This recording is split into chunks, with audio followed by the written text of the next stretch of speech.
Hi everyone, my name is Calimlim, and today I'm going to talk about something important in the business world. It's called corporate communication. Now, that might sound like a big word, but it's actually very simple. It just means how a company talks to people both inside in the company and outside of it. Companies are not just about selling products. They also need to talk to their employees, talk to their customers, and protect their reputations. That's what corporate communication is all about. And today, I'm going to explain what it means, what the main goal is, why it's important, and I'll give you some real examples too. What is corporate communication? Let's start with a simple definition. Corporate communication is how a company shares message. This message can go to the employees, customers, news reporters, social media followers, or even government. There are two big parts of corporate communication. Number 1, internal communication. This is inside in the company. For example, when a boss sends an email to employee about a new rule, or when a company tells workers about new safety training. Number 2, external communication. This is outside of the company. Like when a company makes a commercial, posts on Instagram, or writes a message to the news about a new product. So, corporate communication really everywhere. We see it all the time, even if we don't notice. The main goal of corporate communication. So what's the main goal of corporate communication? The main goal of corporate communication is to build and keep a good image of the company. That means the company wants to people to trust, respect it, understand what it stands for, and feel good about working with or buying from it. Think of it like this. If a company was a person, corporate communication is how that person introduces themselves, share their values, and make a good impression. Let me give you an example. Apple. When Apple releases a new iPhone, they don't just say, "Here's a new phone." They make big presentations, cool ads, and simple clean websites.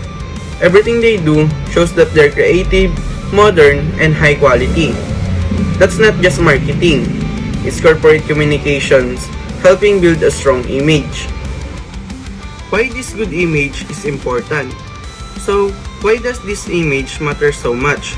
Let me explain with a few examples, one good and one bad. First, a good example. Starbucks.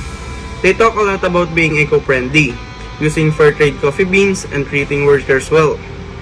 Even their stores use recycled materials. All of this is a part of their communications, to show that they care about people and the planet. Not just profits. That builds a strong, positive image and people feel good about buying their coffee. How do companies communicate? So, how do companies manage all this communication?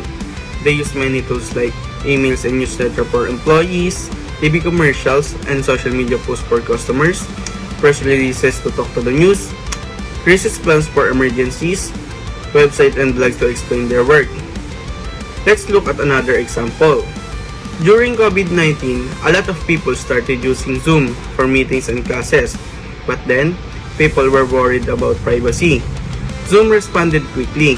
They sent out clear message, update their app, and made blog posts to explain what they were seeing.